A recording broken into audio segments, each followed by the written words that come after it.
Hi, my name is Gina Otts, and I am the Director of Product Engineering. In a nutshell, what my team does is we build the architecture and designs for new products that utilize our 4G and 5G networks for businesses. In addition, my team does design for Internet of Things, which are a collection of sensors that can be used for factories or mining and railway, pretty much any business that's out there. These designs are then handed to a mirror team of mine that will do software development and engineering to actually build out these product ideas. So if I had any advice for women looking at STEM, there's three things that kind of come to mind. Is number one, don't shoot high. Don't shoot low. Go for the best major you can go after. A lot of times we don't think that maybe we're getting the best grades or that we're smart enough or we have enough experience in software development or engineering or perhaps there's somebody better in the class. But in all honesty, you will never make your goals if you don't shoot for the highest first. Don't shoot low. Go for the best possible major and job that you can go after. Another thing is, you don't have to do coding. And if you go for STEM, a lot of times people are like, I don't want to code or I don't want to build hardware.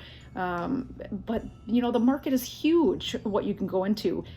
I went for software development, computer science in college, and I came out and I was like, I'm not sure I want to code. And in all honesty, I have barely coded after that. I did testing, so I looked at other people's codes and I tried to break it.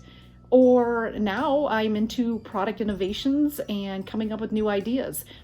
There's a lot of even positions that come up with creativity or entrepreneurship or that you're designing apps. You don't necessarily have to code.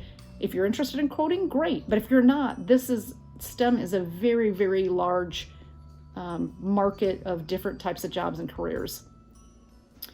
And yes, the job space is large, and there is a lot you can do in that type of area. So if you're interested in math, if you're interested in sciences, going out for a major in just one area doesn't mean that that's exactly what you're going to do when you go into the businesses.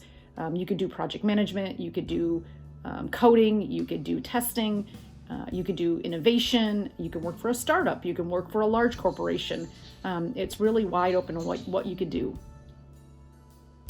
If there are some traits that I'd say you should have if you are interested in STEM type careers, again, software development, engineering, there's a lot of careers, it's not just one, but an inquisitive mind.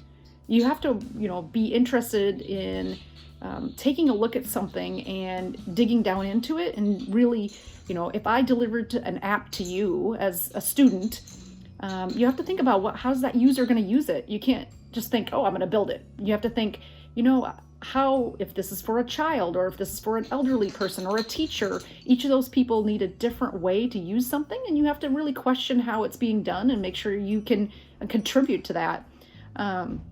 Another to me is a love for inventing. If you, as a student today, like to come up with new ideas on anything you're working on, think out of the box. I think being innovative is very important. You see, Facebook or some of these startups that started with a college student, in their garage. A lot of that was just because they had a really innovative mindset. And I think it's important and that you start with that inquisitive, innovative mindset. And the last is just sticking with things. Sometimes the programs are hard. Sometimes these are challenging problems. Maybe your calculus is really tough, or maybe chemistry or whatever it is that you're taking. Those are hard classes. Don't get discouraged if you're not getting the straight A pluses you might have gotten in high school. Keep pushing through it. In the end, you will come out on top. And don't just get discouraged. Stick with it. And the last question really is, why do we need more women in STEM? And I hope all of you really understand this already, but I'll give you my personal experience. So I had a very male-dominated team. And we purposely pulled in some out of college talent. They happened to also be female, and into the team. And we were working on a concept of how could you do shopping from your TV, seeing products on the TV on to your phone.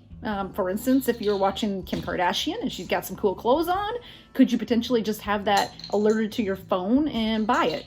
Well, I can tell you that I wouldn't want 90% men, a male team, building that app.